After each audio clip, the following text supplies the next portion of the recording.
اعوذ باللہ من الشیطان الرجیم بسم اللہ الرحمن الرحیم رب اشرح لی صدری ویسر لی امری واحلل عقدۃ من لسانی یفقہوا قولی صلی اللہ علیہ حبیبہ محمد وآلہ وسلم۔ آج میں آپ کو ایک واقعہ سناؤں گی، ایک صحابی کا، کہ حضرت محمد صلی اللہ علیہ وآلہ وسلم کے ایک صحابی سخت بیمار ہو گئے، شدت ضعف کی وجہ سے اٹھنے بیٹھنے سے بھی معذور ہو گئے، تو حضور اکرم صلی اللہ علیہ وسلم ان کی عیادت کے لیے ان کے گھر تشریف لے گئے۔ بیمار صحابی نے جب آپ صلی اللہ علیہ وسلم کو دیکھا تو خوشی سے نئی زندگی محسوس کی، اور ایسا معلوم ہوا کہ جیسے کوئی مردہ اچانک زندہ ہو گیا۔ تو انہوں نے فرمایا کہ زہ نصیب اس بیماری نے تو مجھے خوش نصیب کر دیا، جس کی بدولت میرے غریب خانے کو شاہد عالم صلی اللہ علیہ وسلم کے پائے اقدس چومنے کی سعادت حاصل ہوئی۔ ان صحابی نے کہا کہ اے میری بیماری اور بخار اور رنج و غم، اور اے درد اور بیداری شب، تجھے مبارک ہو بسبب تمہارے اس وقت نبی پاک صلی اللہ علیہ وسلم میری عیادت کو میرے پاس تشریف لائے۔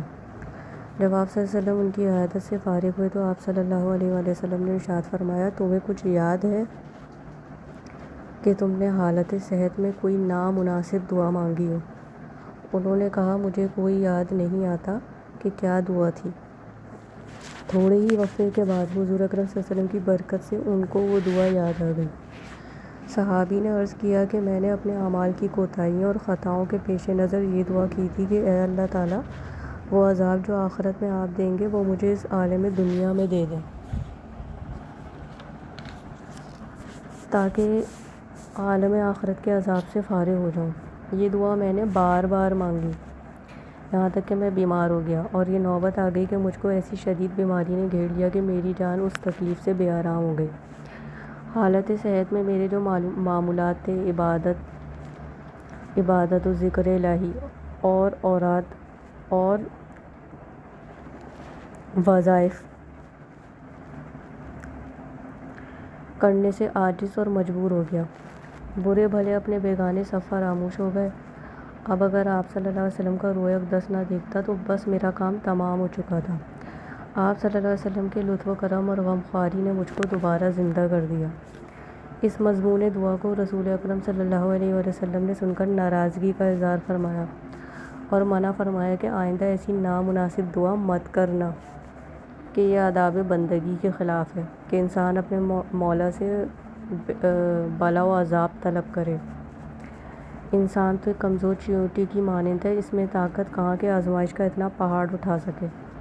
صحابی نے عرض کی، اے شاہد عالم صلی اللہ علیہ وسلم، میری 1000 بار توبہ کہ آئندہ کبھی ایسی بات زبان پر لاؤں۔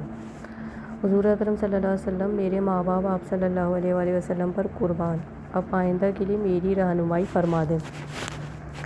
آپ صلی اللہ علیہ وسلم نے اس کو نصیحت فرمائی، اللہم ربنا آتنا فی الدار دنیا حسن وآتنا فی الدار عقبانا حسن۔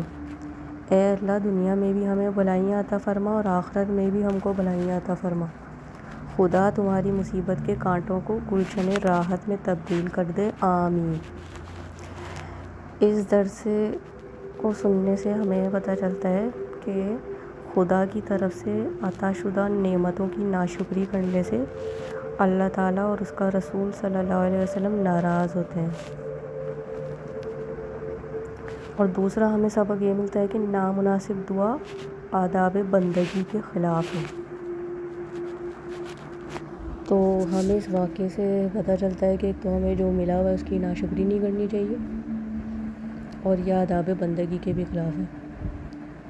تو ہمیں بھی یہ کوشش کرنی چاہیے کہ ہم ایسی جو ہے وہ دعاؤں سے پرہیز کریں، اور اس طرح کی کوئی چیز نہ ہو جو آداب بندگی کے خلاف ہو، جو اللہ اور اس کے رسول کو ناراض کرے۔ تھینک یو سو مچ، وما علینا الا البلاغ المبین۔